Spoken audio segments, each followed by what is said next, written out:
ஓம் சக்தி தாயே துணை. என் அன்பு குழந்தையே, உன் வராகி அம்மா உனக்காக ஒரு அவசர செய்தியினை கொண்டு ஓடோடி வந்துள்ளேன். உன்னை மற்றவர்கள் முன்னிலையில் அவமானப்படுத்த வேண்டும் என்பதற்காக ஒரு போலியான உறவு உன்னை சுற்றி சுற்றி வந்து கொண்டிருக்கின்றது. நீ எப்படி தப்பித்துக் கொள்ள வேண்டும் என்றும் அவர்கள் யார் என்றும் உனக்கு அடையாளம் காட்டுவதற்காக உன் வராகி அம்மா இன்று உன்னை தேடி வந்துள்ளேன்.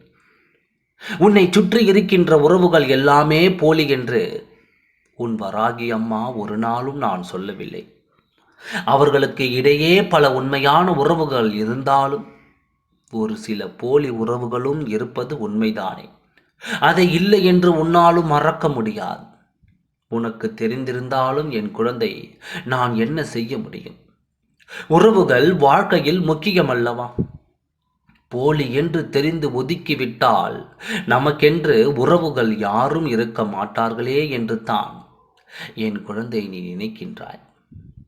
நீ நினைப்பது ஒரு வகையில் சரியாக இருந்தாலும் அவர்களை விட்டு ஒதுங்க முடியாத சூழ்நிலை உனக்கு இருந்தாலும் நீ ஒன்றை நிச்சயமாக செய்யலாம். அவர்களிடம் இருந்து தப்பிப்பதற்கான வழியினை நீ தேடலாம். எந்த சூழ்நிலையில் அவர்கள் எப்படி நடந்து கொள்வார்கள் என்பதனை புரிந்து கொண்டு அவர்கள் உன் வாழ்க்கையில் கஷ்டங்களை ஏற்படுத்தி கொடுக்காதவாறு நிச்சயமாக என் குழந்தை உன்னால் நடந்து கொள்ள முடியும். அதற்கான சூழ்நிலைகளை நீதான் உருவாக்க வேண்டும். அந்த சூழ்நிலையை நீ எந்த அளவிற்கு சரியான நேரத்தில் உருவாக்கி கொள்கின்றாயோ அந்த அளவிற்கு நீ அவர்களிடத்தில் இருந்து தப்பித்துக் கொள்வாய் என்று தான் உன் வராகி அம்மா உனக்கு சொல்ல வந்திருக்கின்றேன். சிலர் அது நடவடிக்கைகள் சில நாட்களாகவே உன்னிடத்தில் கொஞ்சம் வித்தியாசமாக தோன்றுகின்றது. அதை நீ சற்று கவனித்திருந்தால் இன்று அம்மா சொல்லும் பொழுது நீ இந்த விஷயத்தை சரியாக புரிந்து கொண்டிருப்பாய். உன் தாயானவள் யாரை பற்றி சொல்கின்றேன், அதை பற்றி சொல்கின்றேன் என்று குடும்பத்தில் நடக்க இருக்கின்ற சில நல்ல விஷயங்களில் நீ கலந்து கொள்ள நினைக்கின்ற நேரத்தில் அவர்கள் உன்னை மற்றவர்கள் முன்னிலையில் அவமானப்படுத்த துடித்து கொண்டிருக்கின்றார்கள். உன்னுடைய சூழ்நிலையை அவர்கள் இப்பொழுது ஆயுதமாக கையில் எடுத்திருக்கின்றார். அம்மா ஒவ்வொரு முறையும் உன்னிடத்தில் சொல்கின்ற ஒரு முக்கியமான விஷயம், உனக்கு கஷ்டம் இருக்கிறது என்றால் யாரிடத்திலும் நான் கஷ்டப்படுகின்றேன், என்னுடைய சூழ்நிலை இப்படி இருக்கின்றது என்று சொல்லாதே என்று. அதற்கு காரணம், நீ அப்படி சொல்லும் பொழுது அவர்கள் உனக்கோ உன்னுடைய வாழ்க்கைக்கோ எந்த விதமான கஷ்டங்கள் வந்தாலும் அதை நீ தாங்கிக்கொள். உன் வராகி அம்மா ஒவ்வொரு முறையும் உன்னிடத்தில் சொல்கின்ற ஒரு முக்கியமான விஷயம், உனக்கு கஷ்டம் இருக்கிறது என்றால் யாரிடத்திலும் நான் கஷ்டப்படுகிறேன் என்று, என்னுடைய சூழ்நிலை இப்படி இருக்கின்றது என்று சொல்லாதே என்று. அதற்கு காரணம், நீ அப்படி சொல்லும் பொழுது அவர்கள் உனக்கோ உன்னுடைய வாழ்க்கைக்கோ எந்த விதமான கஷ்டங்கள் வந்தாலும் அதை நீ தாங்கிக்கொள். உனக்கு நல்ல சூழ்நிலை வரும் என்று நல்ல வார்த்தைகளை சொல்வார்கள் என்று நீ நினைக்கின்றாய். நிச்சயமாக அது கிடையாது. மாறாக இது உனக்கு தேவைதான் என்று அவர்கள் மனதிற்குள் நினைத்துக் கொள்வார்கள். இது போன்ற எண்ணங்களை கொண்ட மனிதர்கள் உனக்கு வாழ்க்கையில் தேவைதானா என்று ஒரு முறை நீ சிந்தித்துப் பார். நீயோ இவர்கள் என்ன நினைத்தாலும் பரவாயில்லை என்று உன்னுடைய கஷ்டங்களை எல்லாம் பகிர்ந்து கொள்கின்றாய். உன்னுடைய வீட்டில் நடக்கின்ற அத்தனை சண்டை சச்சரவுகளும் எல்லா விஷயங்களையும், பண கஷ்டத்தையும் மன கஷ்டத்தையும் அவர்களிடத்தில் வெளிப்படையாக சொல்லிவிடுகின்றாய். சில நேரங்களில் நீ சொல்ல வேண்டாம் என்று நினைத்தாலும் கூட நீ உன்னுடைய மனதில் வெளிப்படையாக எல்லா விஷயங்களையும் தெரிவித்து விடுகின்றாய். இதனுடைய முடிவு என்னவாக இருக்கின்றது தெரியுமா? இப்பொழுது மற்றவர்கள் மத்தியில் உன்னை அவமானப்படுத்த அவர்கள் துடித்துக் கொண்டிருக்கின்றார்கள். இந்த விஷயம்தான் இப்பொழுது நடந்திருக்கின்றது. நீ உன்னுடைய சூழ்நிலையை சொல்லாமல் இருந்திருந்தால், எத்தனை கஷ்டங்கள் இருந்தாலும் அவர்கள் முன்னிலையில் சந்தோஷமாக நடந்து கொண்டிருந்தால், அவர்கள் உன்னை இது போன்று நடத்தியிருக்க வாய்ப்புகள் சற்று குறைவுதான். உன்னுடைய நிலைமை என்னவென்று வெளிப்படையாக தெரிந்து விட்ட பிறகு உன் மீது வைத்திருக்கின்ற மரியாதையை அவர்கள் குறைத்து கொண்டார்கள். ஏனென்றால் இங்கு இருக்கின்ற மனிதர்கள் எல்லாம் ஒருவரை பணத்தை வைத்துதான் எடை போடுகின்றார்கள். பணம் இருந்தால் நல்லவர்கள், பணம் இல்லை என்றால் அவர்கள் கெட்டவர்கள் ஆக்கி விடுகின்றார்கள். இவர்கள் எல்லாம் ஏற்கனவே மனதிற்குள் சில விஷயங்களை பதிய வைத்து விடுகின்றார்கள். யாரை எப்படி நடத்த வேண்டும் என்று நீ நல்லதை செய்தாலும் உன்னை தவறாக எண்ணுவதும், மற்றவர்கள் தவறை செய்தாலும் அவர்களை நல்லவர்கள் போல சித்தரிப்பதும் தான் இவர்களுக்கு முக்கியமான வேலையாக இருந்து கொண்டிருக்கின்றது.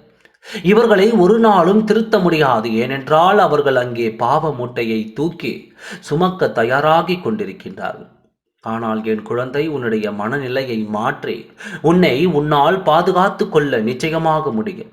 அதற்காகத்தான் உன் வராகி அம்மா உன்னிடத்தில் இந்த விஷயத்தை சொல்லிக் கொண்டிருக்கின்றேன். சில விஷயங்கள் உனக்கு நிச்சயமாக மன கஷ்டத்தை இவர்களால் கொடுத்திருக்கின்றது. நான் சொல்லிதான் எல்லாம் உனக்கு தெரிய வேண்டும் என்ற அவசியம் ஒரு பொழுதும் கிடையாது. சொல்லியிருக்கின்ற உறவுகள் எப்படிப்பட்ட உறவுகள் என்று நீ முழுமையாகத்தான் தெரிந்து வைத்திருக்கின்றாய். வேறு வழி இல்லாமல் பேசிக்கொண்டிருக்கின்ற இந்த நேரத்தில் இவர்களிடத்தில் உன்னை பற்றி வெளிப்படையாக எல்லா விஷயங்களையும் இனிமேலாவது சொல்வதை நிறுத்திவிடு. ஆறுதலுக்கு தேட வேண்டியது இவர்களை கிடையாது. ஆறுதலுக்கு யாரும் இல்லை என்பதற்காக இவரிடத்தில் சொல்லி மேலும் மேலும் நீ கஷ்டத்தை தேடிக்கொள்ளாதே குழந்தையே. உன்னுடைய மனதில் இருக்கின்ற சில எண்ணங்கள் இவர்களால் கேலியும் கிண்டலுமாக இருக்கின்றன. இதையெல்லாம் உன்னால் செய்ய முடியுமா என்று கேட்கின்றார்களே தவிர, ஒரு நாளும் இதனை செய், நிச்சயமாக உனக்கு வெற்றி கிடைக்கும் என்று ஒரு நாளும் நல்ல வார்த்தைகளை உனக்கு சொல்லியது கிடையாது. ஏனென்றால் இது அவர்களுடைய பிறவி குணம். அவர்களால் இன்னொருவர் வாழ்க்கை நன்றாக இருப்பதை ஒரு நாளும் ஏற்றுக்கொள்ள முடியாது. என் குழந்தையே, உன்னால் இவர்களை ஒதுக்கி வைக்க முடியாமலே இருந்துவிட்டு போகட்டும். ஆனால் உன் வராகி அம்மா சொல்வது போல இவர்களிடத்தில் இருந்து நீ கவனமாக இருக்க உன்னால் நிச்சயமாக முடியும். ஏனென்றால் அது உன் கையில்தானே இருக்கின்றது. அவர்களிடத்தில் தேவையில்லாத விஷயங்களை பகிர்ந்து கொள்வதும், அவர்களின் கேலிக்கும் கிண்டலுக்கும் ஆளாகி நிற்பதும், மற்றவர்கள் முன்னிலையில் உன்னுடைய விஷயங்களை பேசி சொல்லி சொல்லி சிரிப்பதும் உன்னால் நிச்சயமாக தடுத்து நிறுத்த முடியும். ஒரு விஷயத்தை பற்றி நீ சொன்னால் தானே அதை அவர்களால் எடுத்து மற்றவர்களிடம் சொல்ல முடியும். நீ அதனையே நிறுத்திவிட்டால் அவர்களிடத்தில் எப்பொழுதும் உன்னுடைய கஷ்டத்தை பற்றி பகிர்ந்து கொள்ளாமல் சந்தோஷமாக இருப்பது போல வெளிப்படுத்திப்பார். நிச்சயமாக உன்னுடைய வாழ்க்கையில் பல மாற்றங்கள் தெரியும். அவர்கள் மனதிற்குள்ளும் நிறைய மாற்றங்கள் தோன்றும். என்ன கஷ்டம் இருந்தாலும் சந்தோஷமாக வாழ்ந்து கொண்டிருக்கின்றாய் என்ற எண்ணத்தை அவர்கள் மனதில் நீ விதைத்து விட்டாய் என்றால் யாராலும் உன்னை எந்த விதமான கேலியோ கிண்டலோ செய்துவிட முடியாது. நாம் என்ன செய்தாலும் இவர்கள் வாழ்க்கையை நம்மால் அசைக்க முடியாது. அவர்கள் சந்தோஷமாகத்தான் வாழ்ந்து கொண்டிருப்பார்கள் என்று இவர்கள் நினைப்பார்கள். இவர்களின் இந்த சந்தோஷமான வாழ்க்கையை தான் அவர்கள் எதிர்பார்க்காவிட்டால் இந்த வராகியானவள் உனக்கு அதனை தரும்பொழுது நீ சந்தோஷமாக இந்த வாழ்க்கையை நல்லபடியாக நடத்திவாயானால் இவர்கள் முன்னிலையில் நிச்சயமாக நீ சந்தோஷமாக வாழ்ந்து விடுவாய். உன் வாழ்க்கை சந்தோஷமானதாக மாற்றுவதில் என்னுடைய பங்கு அதிகமாக இருக்கின்றது அல்லவா? நிச்சயமாக என் குழந்தைக்கு எது சரி என்று எனக்கு தோன்றுகிறதோ அதை நான் செய்து கொடுப்பேன். நீயோ சரியான நபர்களை வாழ்க்கையில் தேர்ந்தெடுத்து சரியாக வாழ்ந்து காட்ட வேண்டும். எந்த சூழ்நிலையிலும் நான் உன்னை காப்பாற்றுகின்றேன். அவசரத்திற்கு உனக்கு தேவைப்படுகின்ற உதவிகளை நான் எந்த சூழ்நிலையிலாவது உனக்கு ஏற்படுத்தி கொடுக்கின்றேன். ஆனால் எல்லாமே நல்லபடியாக நடக்கும் என்பதை மட்டும் புரிந்து கொண்டு சுற்றி நடக்கின்ற கஷ்டங்களுக்கெல்லாம் மனத்தளர விடாமல் அடுத்தவர்கள் முன்னிலையில் உன்னுடைய வேதனையை வெளிப்படுத்தாமல் நீ இருந்துவிட்டால் போதும். இவர்களால் எந்த நிலையிலும் உன்னை அசைக்க முடியாது. என் அன்பு குழந்தையே, வாழ்க்கையில் எல்லாமே அதன் பிறகு நல்லதாகவே நடக்கும்.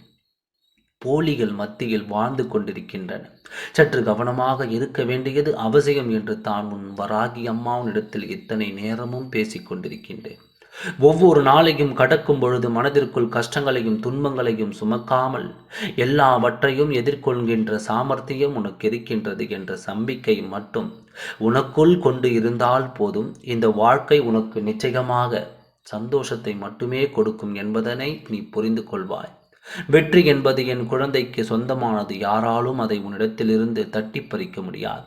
ஆனால் நீயே அந்த சூழ்நிலையை உருவாக்கி கொடுத்து விடாதே என்று தான் உன் வராகி அம்மாவினிடத்தில் மீண்டும் மீண்டும் எச்சரிக்கை செய்து கொண்டிருக்கின்றேன். இந்த முறை என் வாழ்க்கை நீ கேட்டு இதன்படி நடந்து நீ கொண்டால் இனி உன் வாழ்க்கை என்றுமே உனக்கு இன்பமாக மட்டுமே இருக்கும். ஓம் சக்தி தாயே துணை. நன்றி. வணக்கம்.